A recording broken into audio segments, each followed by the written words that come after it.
"I haven't done this before," the virgin giant mail order bride told the lonely cowboy.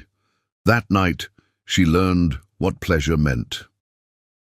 "I haven't done this before," the giant mail order bride confessed, her trembling fingers clutching the lonely cowboy's vest as golden lamplight painted shadows across the rough-hewn walls of his Wyoming ranch house.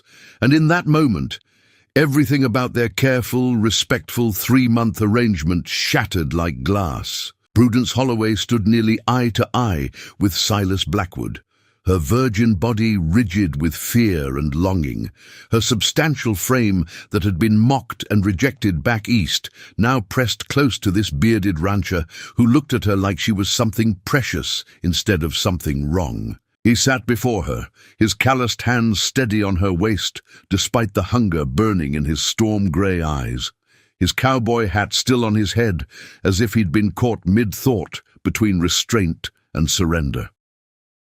The bed loomed behind them. That forbidden territory they'd both avoided for months, sleeping in separate rooms like strangers instead of husband and wife. But tonight, the storm raging outside had forced them together, had stripped away their defenses, had made this giant bride admit the truth she'd been hiding. She wanted him. But to understand how they got here, you have to go back 3 months. Back to the day Prudence stepped off that dusty stagecoach in Redemption, Wyoming, and unfolded her 6'2" frame from the cramped interior like she was apologizing for existing. The driver had whistled low and said something about Silas not mentioning she was substantial, and Prudence had felt that old familiar shame wrap around her throat like a noose. 24 years of being too tall, too big, too much. 24 years of men looking past her or through her or anywhere but at her. Her father had died and left her penniless, and no man in Philadelphia would have her, so she'd answered an advertisement from a Wyoming rancher who needed a wife who could read and write and keep accounts and endure isolation. The letter never mentioned love. It never mentioned touching. It was a business transaction, and Prudence had been grateful for that, because at least it was honest. Then she saw Silas Blackwood standing outside the mercantile, and something in her chest cracked open. He was tall enough that she could almost meet his eyes. Not quite, but almost. His face looked carved from stone, all hard angles and weathered lines, with silver threading through his dark hair. He was older than she expected, maybe 38, maybe 40, and when their eyes met, she saw something. In those storm-grey depths that matched the loneliness living inside her own bones. He looked at her height, and his expression didn't change. No mockery, no pity, just a slow nod like he was confirming something he already knew. "Miss Holloway," he said, his voice rough as creek gravel, "welcome to Redemption." And when he took her trunk without flinching at the weight, without making a joke about how a woman her size probably packed half of Philadelphia, Prudence felt something dangerous bloom in her chest. Hope. The ranch was 15 miles north, tucked into a valley where the mountains rose up like cathedral walls, and the sky stretched so wide it made her dizzy. The house was bigger than she expected. Solid log construction with glass windows and a porch that wrapped around 3 sides. Silas showed her to a bedroom on the 2nd floor, and then he said the words that should have relieved her but somehow felt like rejection. "You'll have your own room, lock on the inside. I won't force myself on you. This is a partnership, not—" He'd cleared his throat, not meeting her eyes. "Not that." Prudence had nodded, professional and grateful, while something inside her whispered that she didn't want professional.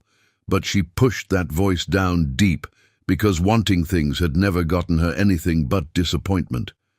Those first weeks passed in careful politeness. Silas woke before dawn to work cattle with his 3 ranch hands. Prudence kept the house, learned to cook on the wood stove that seemed designed to burn everything she touched, and started organizing his accounts. The ledgers were a disaster.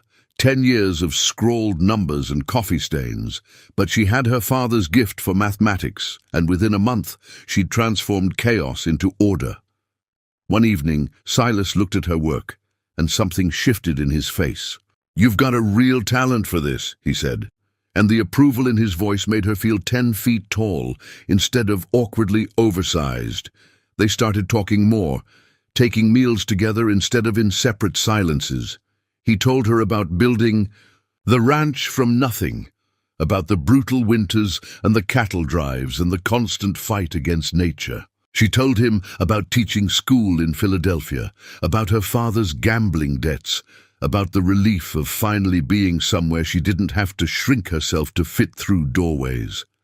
And one night, when the conversation had gone deeper than usual, she asked him why he'd really sent for a mail-order bride. Silas had been quiet for so long, she thought he wouldn't answer.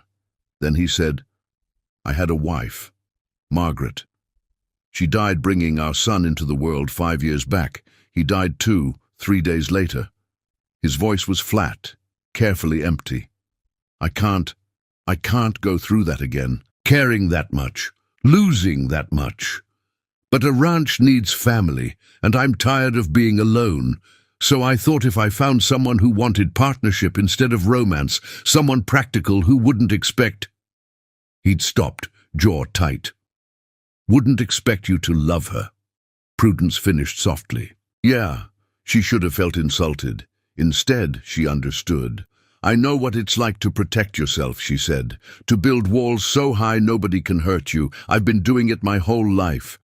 Their eyes met across the table, and for a moment the walls between them thinned to paper. But they stayed in separate rooms, kept their careful distance, until tonight, when the April storm rolled in with hail and wind that sent the horses screaming, and Prudence ran to help Silas secure the barn instead of hiding safe in the house like he'd ordered. A shutter tore loose and caught his hand, ripping flesh and blood welled bright red.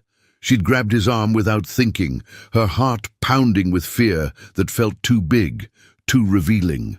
They stumbled back to the house through the storm, and, in the lamplight, dripping and breathless, she cleaned his wound while he watched her with an intensity that made her hands shake. "You should have gone to the house when I told you," Silas said, his voice rough, "and let you face that alone. I'm your wife, Silas. In name only." "Is it?" The question came out before she could stop it. "Because it doesn't feel like just a name anymore. Not to me."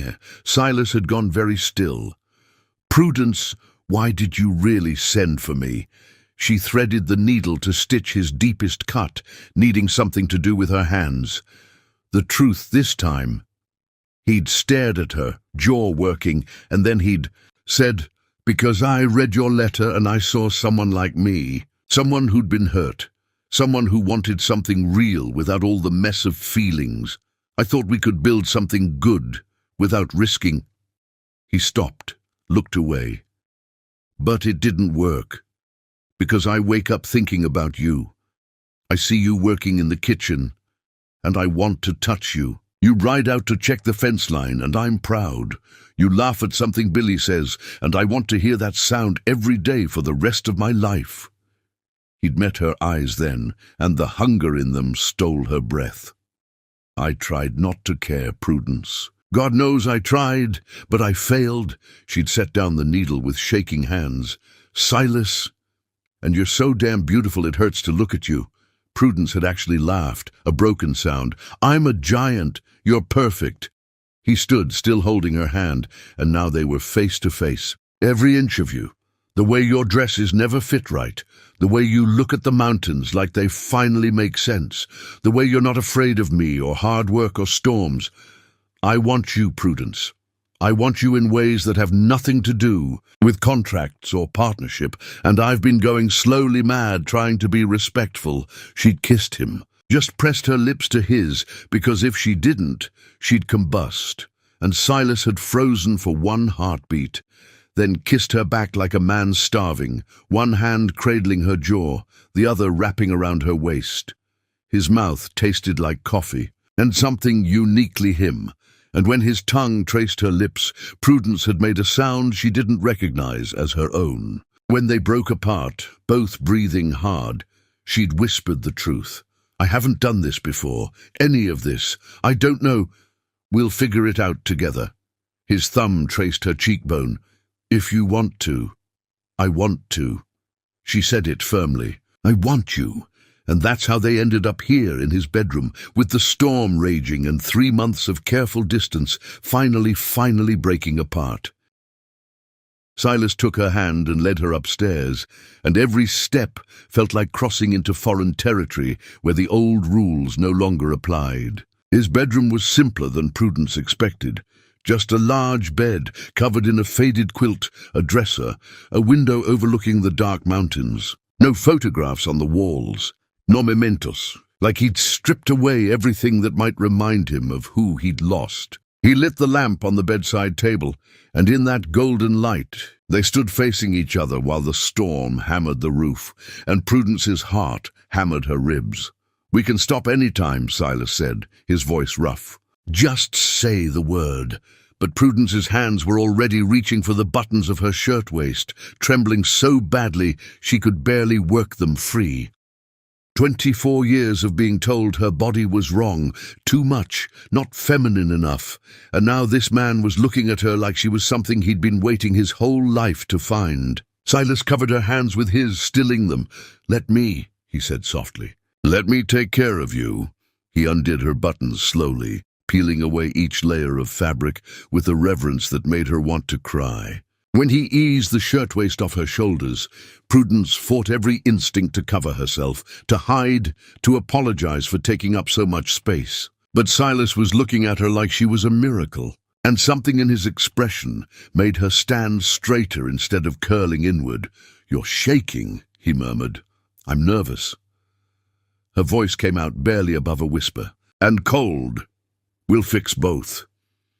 He shed his own shirt, revealing a chest marked with old scars and hard muscle, then drew her against him, skin to skin. The heat of him made her gasp, made her understand for the first time why people wrote poetry about touch. His hands were rough and gentle at the same time, sliding up her back, learning the landscape of her body like he was memorizing something precious. They undressed each other piece by piece, and Prudence wanted to hide from the lamplight that showed every inch of her too tall, too angular frame. But Silas kept whispering beautiful like a prayer, kept touching her like she was delicate instead of oversized. And gradually the shame began to loosen its grip. When they were finally bare, he laid her on the bed, the quilt soft beneath her back and stretched out beside her. "We'll go slow," he promised, his storm-grey eyes locked on hers. "You tell me if anything hurts or feels wrong." Then he started kissing her. Not just her mouth, but her throat, her collarbone, the swell of her breasts. Every place his lips touched came alive with sensation, like her body had been sleeping her whole life and was just now waking up. When his mouth closed over her nipple, Prudence cried out, her back arching off the bed. Silas lifted his head immediately. "Too much." "No." She was breathing hard, her hands fisting in the quilt. "Not enough." "Please." He smiled then, a real smile that transformed his weathered face into something younger, lighter. "There's my bold girl." His hand slid down her stomach between her thighs, and Prudence gasped as he touched her in places she'd been taught never to acknowledge, never to explore. He was patient, circling and stroking with a focused attention that made her feel like the center of the universe. The pleasure built slowly, tension coiling tighter and tighter in her belly, and she heard herself making sounds she didn't recognize, desperate, needy sounds that should have embarrassed her but didn't because Silas was murmuring encouragement against her skin. "That's it," he said, his voice gone rough. "Let go, Prudence. I've got you. I won't let you fall." And she believed him. For the first time in her life, she trusted someone enough to let go of control, to surrender to sensation, to stop protecting herself. The tension inside her wound tighter, unbearable, and then it shattered. Pleasure crashed through her in waves that made her whole body convulse, made her cry out his name, made her understand why people risked everything for this feeling. She came back to herself slowly, Silas holding her, pressing kisses to her forehead while she trembled in his arms. That was... She couldn't find words. Her education had never covered this. I didn't know it could feel like that. That was just the beginning. He shifted, settling between her thighs, and she felt him then, hard and hot, pressing against her entrance.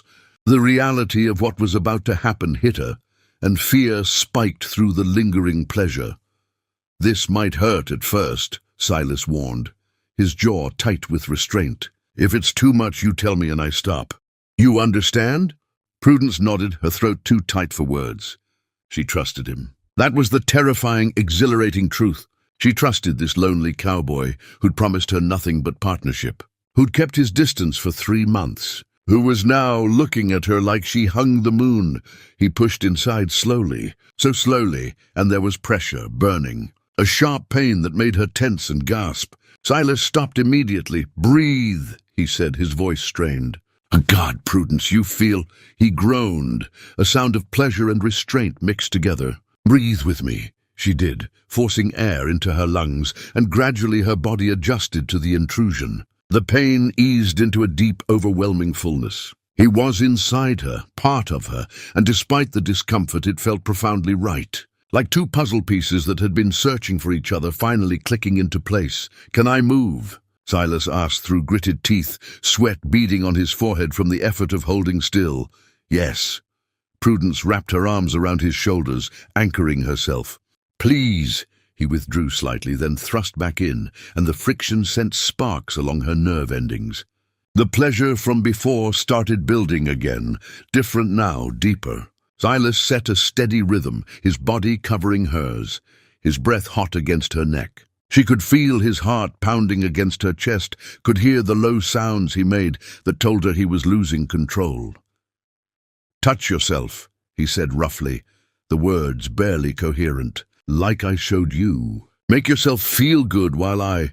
Prudence reached between their bodies, finding that sensitive place, and the combination of his thrusts and her own touch was devastating. The pleasure built faster this time, sharper, and when it broke over her, she clenched around him, crying out his name. Silas followed her over the edge with a guttural sound, spilling inside her, his whole body shuddering.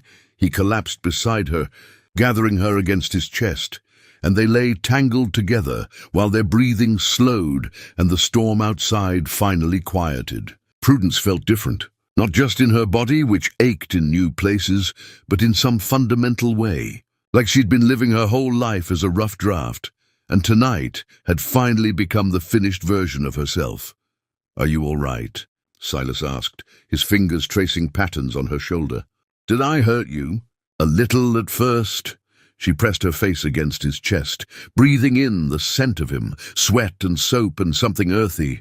But then it was... She felt herself blushing even in the darkness. It was like coming home. Like I'd been looking for something my whole life and finally found it. Silas's arms tightened around her. Stay with me tonight. Don't go back to your room. Well, stay. She traced the scars on his chest, old wounds from a hard life. I'll stay as long as you want me. Forever, then. He said it simply, like stating a fact instead of making a promise. I know we said this was just partnership. I know I promised not to ask for more than you could give. But Prudence, he tilted her face up so she had to meet his eyes. I'm asking now, not just for tonight, for every night. For whatever this is between us. Her heart stuttered. What is it between us? I don't know what to call it yet. His thumb brushed her cheek. But it's real. And I think, he swallowed hard, I think it might be the thing I've been running from for 5 years. Love. He meant love. The word hung between them, unspoken but present, and Prudence felt tears sting her eyes. I'm scared, she whispered. Me too. He kissed her forehead. But I'm more scared of losing this, of losing you. So I'm asking, will you stay? Not just in this house, but with me. Really with me. Prudence thought about Philadelphia, about being too tall and too much, and never quite fitting. She thought about the careful distance she'd maintained these past 3 months, protecting herself from wanting something she was sure she couldn't have. And she thought about tonight, about learning what pleasure meant, about discovering that her body wasn't wrong at all. It was just waiting for the right person to see it clearly. "Yes," she said. "Yes, I'll stay." Silas kissed her then, slow and deep, and Prudence understood that this was a different kind of first time. The first time someone had chosen her. The first time she'd felt beautiful. The first time she'd believed that maybe, just maybe, she deserved good things. They fell asleep tangled together, and for the first time in 5 years, Silas Blackwood didn't dream about the graves on the hill. He dreamed about the future, and for the first time in 24 years, Prudence Holloway didn't dream about shrinking herself small enough to fit. She dreamed about taking up all the space she needed, because she'd finally found someone who had room enough for all of her. Prudence woke to sunlight streaming through unfamiliar windows, and the weight of Silas's arm draped over her waist, his body warm against her back. For one perfect moment, she lay still, savoring the reality of it. The solid presence of him, the way her body ached in new places, the proof that last night hadn't been a dream. Then panic crept in like cold water. What now? Did everything change? Would he regret it in the harsh light of morning? Would he look at her differently? See her clearly now, without the softness of lamplight and storm, and realize he'd made a mistake? "I can hear you thinking," Silas murmured against her shoulder, his voice rough with sleep. "Stop it!" She turned in his arms to face him. His hair was mussed, silver and dark mixed together, and his eyes were soft in ways she'd never seen. The hardness he carried through the day was gone, replaced by something tender and unguarded. "I don't know what happens now," she admitted. "Now we get up, have breakfast, do our chores." He traced her jaw with calloused fingers. "Same as always, except now I can kiss you whenever I want. And tonight, if you're willing, we do this again. And keep doing it until we're too old to manage." His mouth quirked. "Which might be sooner for me than you, considering I've got 14 years on you." Relief flooded through her. "Just like that? Nothing changes? Everything changes?" He kissed her slow and thorough, but not in ways that matter. "You're still you, I'm still me. We've just stopped pretending we don't want each other." He pressed her hand over his heart, and she could feel it beating steady and strong. "What I feel for you, I'm not good with words, Prudence.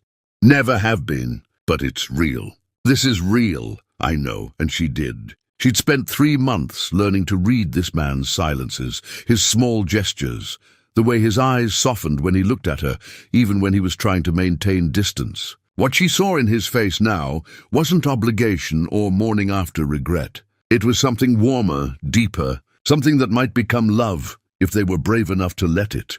They rose, dressed, went downstairs together. Prudence's body protested with every step, a tender ache between her thighs, muscles she didn't know she had complaining about the night's activities. But it was a good ache, a reminder that she was alive, that she'd finally stopped just existing and started living. In the kitchen, they moved around each other with new ease.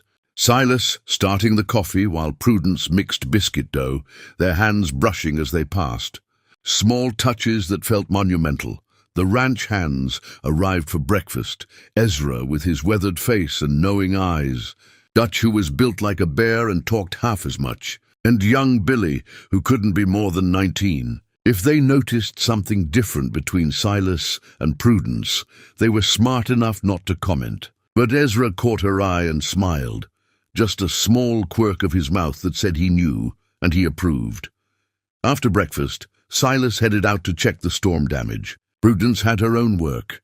Bread to bake, accounts to update, a tear in Silas's good shirt that needed mending. But throughout the morning, she'd catch herself smiling for no reason, touching her lips where he'd kissed her, remembering the way he'd looked at her like she was beautiful, the way he'd said her name when he came undone inside her. She felt transformed, like she'd been living in black and white her whole life, and someone had just introduced her to color.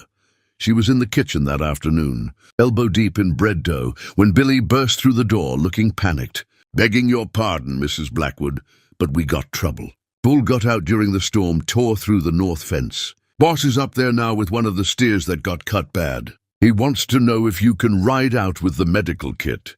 Prudence didn't hesitate. She wiped her hands, grabbed the kit she kept stocked with supplies, and followed Billy to the barn. As she saddled Clementine, her hands moved with practiced efficiency.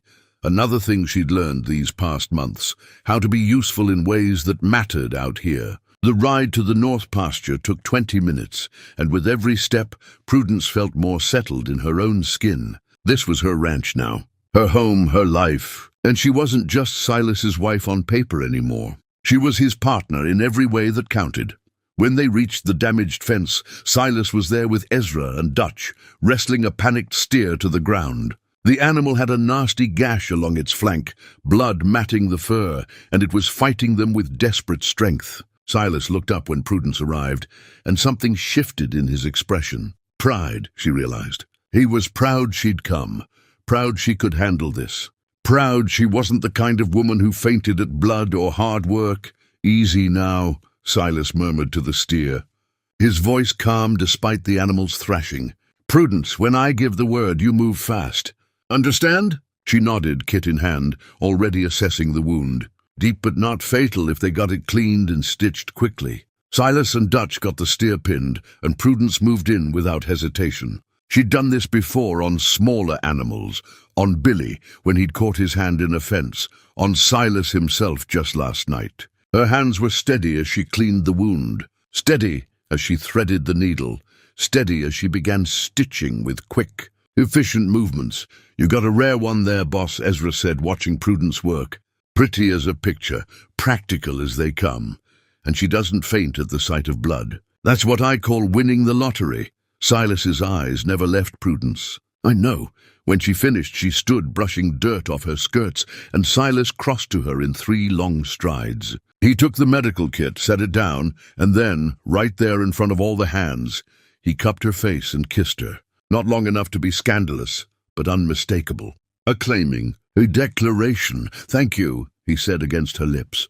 Prudence felt herself blushing to her roots while the hands whistled and whooped. Even Silas looked embarrassed, a flush creeping up his neck, but he didn't apologize or step back. He just took her hand and held it, right there where everyone could see. As they rode back to the ranch together, horses walking side by side, Silas reached over and laced his fingers through hers. "That was quite a declaration," Prudence said, unable to keep the smile off her face. "Figured it was time everyone knew you're mine." He glanced at her. "If that's all right with you." "More than all right." She squeezed his hand. "Though I should mention our contract specified 6 months for consummation, or the marriage could be annulled. We've still got 2 months left before that deadline." Silas grinned, and it transformed him completely. The hard-weathered cowboy disappeared, replaced by someone younger, lighter, almost mischievous. "Well, Mrs. Blackwood, I reckon we'd better make absolutely certain we fulfill that contract, thoroughly. Wouldn't want any legal complications." "Very thorough," Prudence agreed, heat rising in her cheeks. "For legal purposes, of course." Of course. That night they fulfilled the contract again. And the next night, and the night after that. The separate bedrooms became a fiction they maintained only for appearances. Prudence's room stayed neat and unused, while she spent every night in Silas's bed, learning his body, teaching him hers, discovering that pleasure came in infinite variations. Sometimes it was slow and tender, Silas taking his time to worship every inch of her. Sometimes it was urgent and desperate, both of them too hungry to wait. And sometimes, in the quiet after, they'd just talk about dreams and fears and the future they were building together. The ranch hands stopped pretending not to notice. The careful distance Silas and Prudence had maintained for 3 months was gone, replaced by casual touches, stolen kisses, the easy intimacy of 2 people who'd stopped fighting what they felt. Ezra told Prudence she'd done something he thought impossible. She'd made Silas Blackwood smile again. Dutch mentioned that the boss seemed lighter somehow, like he'd been carrying a weight for 5 years and finally set it down. And young Billy, blushing furiously, said he hoped to find a woman like her someday, someone who was strong and smart and didn't mind getting her hands dirty. But it wasn't all easy. There were moments when Prudence would catch Silas staring at nothing, his expression distant and haunted, and she knew he was thinking about Margaret and the son they'd named Thomas. There were moments when she'd see other women in town, petite, delicate women who fit the mold of what a wife should be, and the old insecurities would whisper that she was still too much, still wrong, still fooling herself. And there were moments when both of them would pull back slightly, remembering they'd promised each other this wouldn't get messy. This wouldn't involve feelings they couldn't control.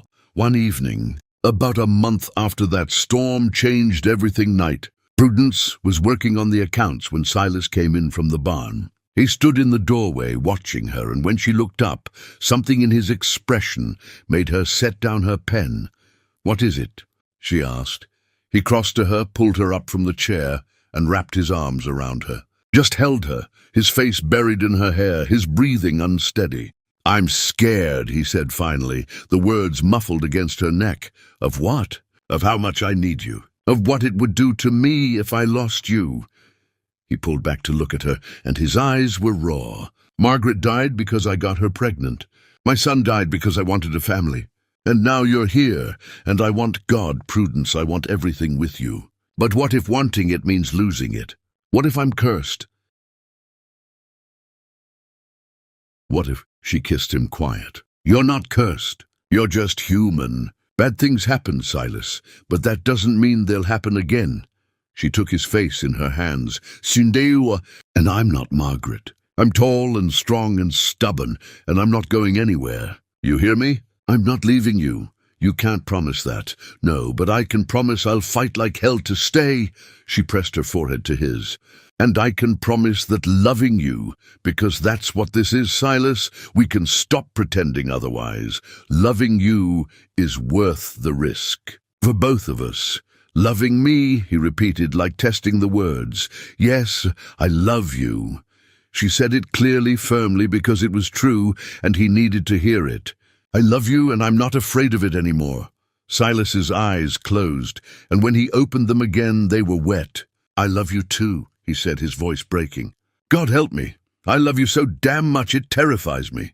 They stood there in the lamplight, holding each other, and Prudence understood that this was another kind of first time. The first time either of them had been brave enough to name what they felt. The first time they'd admitted that the walls they'd built for protection had become prisons. The first time they'd chosen love despite the risk, despite the fear, despite everything that told them to play it safe.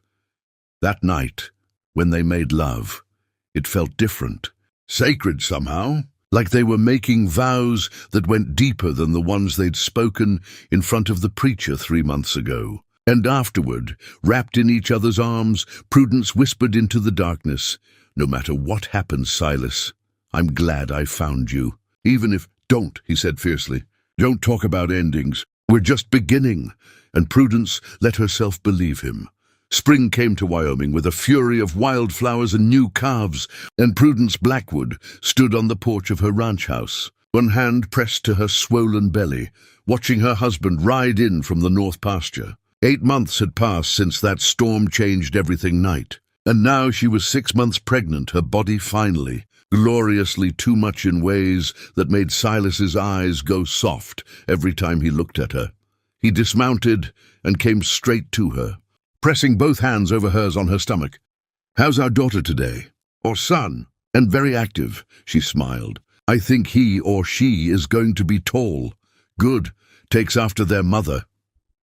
Silas knelt, pressing his ear to her belly, and Prudence ran her fingers through his hair, now more silver than dark. When he looked up at her, she saw everything in his face, love and fear and hope all tangled together. They'd both been terrified when they realized she was pregnant, remembering Margaret, remembering loss. But Dr. Patterson in town had examined Prudence and declared her strong as an ox, built for bearing children, nothing to worry about. "I'm scared," Silas admitted, like he did every day. "I know." "Me too." She pulled him up, kissed him. "But we're going to be fine. All 3 of us." That night, wrapped in their bed with his hand protective over her stomach, Silas whispered, "I never thought I'd get this. A second chance. A family, you." "Well, you've got me," Prudence said, "forever." Every stubborn, oversized, inconvenient inch of me. Perfect, Silas corrected, kissing her until she believed him. Every perfect inch. And for the first time in both their lives, they stopped being afraid of happiness and just let themselves have it.